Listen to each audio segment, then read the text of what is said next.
बुद्धिमता और निर्णय लेना। हे यहोवा, मेरे शत्रुओं के कारण अपने धर्म के मार्ग में मेरी अगुवाई कर, मेरे आगे आगे अपने सीधे मार्ग को दिखा। हे यहोवा, अपने मार्ग मुझको दिखला, अपना पथ मुझे बता दे, मुझे अपने सत्य पर चला और शिक्षा दे, क्योंकि तू मेरा उद्धार करने वाला परमेश्वर है। मैं दिन भर तेरी ही बाट जोहता रहता हूँ। वह नम्र लोगों को न्याय की शिक्षा देता, हाँ, वह नम्र लोगों को अपना मार्ग दिखलाएगा। हे यहोवा, अपने मार्ग में मेरी अगुवाई कर और मेरे धरोइयों के कारण मुझको चौरस रास्ते पर ले चल। मैं तुझे बुद्धि दूंगा और जिस मार्ग में तुझे चलना होगा उसमें तेरी अगुवाई करूंगा। मैं तुझ पर कृपा दृष्टि रखूंगा और सम्मति दिया करूंगा। मनुष्य की गति यहोवा की ओर से दृढ़ होती है और उसके चलन से वह प्रसन्न रहता है। तू सम्मति देता हुआ मेरी अगुवाई करेगा और तब मेरी महिमा करके मुझको अपने पास रखेगा। मेरी आंखें खोल दे कि मैं तेरी व्यवस्था की अद्भुत बातें देख सकूं। तेरा वचन मेरे पाँव के लिए दीपक और मेरे मार्ग के लिए उजियाला है। तेरी बातों के खुलने से प्रकाश होता है, उससे भोले लोग समझ प्राप्त करते हैं। अपनी करुणा की बात मुझे शीघ्र सुना, क्योंकि मैंने तुझी पर भरोसा रखा है। जिस मार्ग से मुझे चलना है वह मुझको बता दे, क्योंकि मैं अपना मन तेरी ही ओर लगाता हूँ। तू अपनी समझ का सहारा ना लेना, वरन संपूर्ण मन से यहोवा पर भरोसा रखना। उसी को स्मरण करके सब काम करना, तब वह तेरे लिए सीधा मार्ग निकालेगा। वह तेरे चलने में तेरी अगुवाई और सोते समय तेरी रक्षा और जागते समय तुझसे बातें करेगी।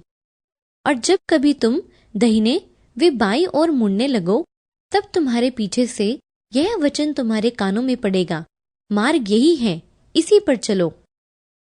मैं अंधों को एक मार्ग से ले चलूंगा जिसे वे नहीं जानते, और उनको ऐसे पथों से चलाऊंगा जिन्हें वे नहीं जानते। उनके आगे मैं अंधियारे को उजाला करूंगा और टेढ़े मार्गों को सीधा करूंगा। मैं ऐसे ऐसे काम करूंगा और उनको ना त्यागूंगा। प्रभु यहोवा ने मुझे सीखने वालों की जीभ दी है कि मैं थके हुए को अपने वचन के द्वारा संभालना जानूं। और यहोवा तुझे लगातार लिए चलेगा और काल के समय तुझे तृप्त और तेरी हड्डियों को हरी भरी करेगा, और तू सिंची हुई बारी और ऐसे सोते के समान होगा जिसका जल कभी नहीं सूखता।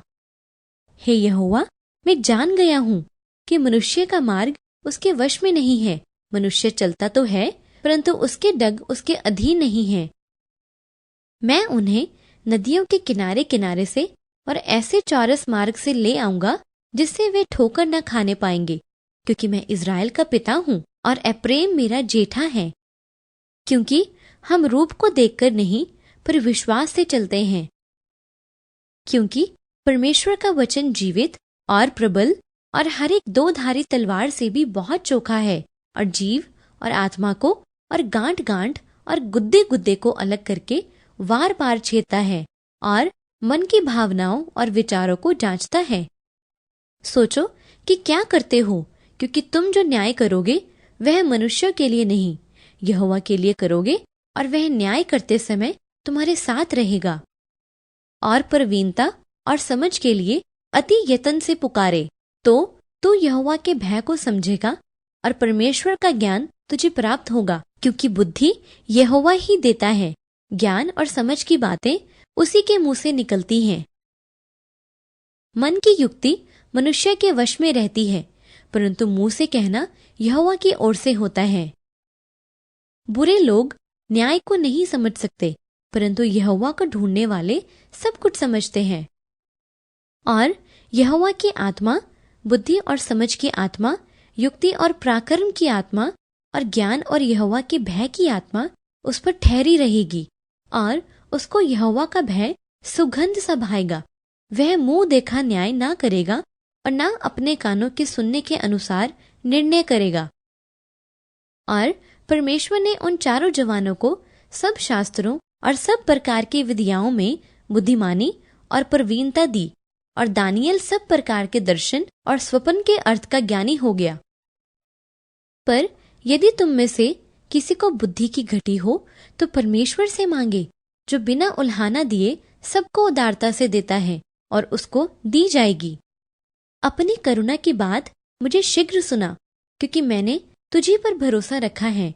जिस मार्ग से मुझे चलना है वह मुझको बता दे, क्योंकि मैं अपना मन तेरी ही ओर लगाता हूँ। मुझको यह सिखा कि मैं तेरी इच्छा क्यों कर पूरी करूं, क्योंकि मेरा परमेश्वर तू ही है। तेरा भला आत्मा मुझको धर्म के मार्ग में ले चले। हे यहोवा, मुझे अपने नाम के निमित्त जिला। बुद्धिमान सुनकर अपनी विद्या बढ़ाए और समझदार बुद्धि का उपदेश पाए। परंतु जो सम्मति मानता वह बुद्धिमान है। बिना सम्मति की कल्पनाएं निष्फल हुआ करती हैं, परंतु बहुत से मंत्रियों की सम्मति से बात ठहरती है। सम्मति को सुन ले और शिक्षा को ग्रहण कर कि तू अनंत काल में बुद्धिमान ठहरे। सब कल्पनाएं सम्मति ही से स्थिर होती हैं और युक्ति के साथ युद्ध करना चाहिए। इसलिए जब तू युद्ध करे तब युक्ति के साथ करना। विजय बहुत से मंत्रियों के द्वारा प्राप्त होती है। मुंह देखकर न्याय ना चुकाओ, परंतु ठीक ठीक न्याय चुकाओ। पर जो ज्ञान ऊपर से आता है वह पहले तो पवित्र होता है, फिर मिलनसार, कोमल और मृद भाव और दया और अच्छे फलों से लदा हुआ और पक्षपात और कपट रहित होता है। 2 या 3 गवाहों के मुंह से हर एक बात ठहराई जाएगी।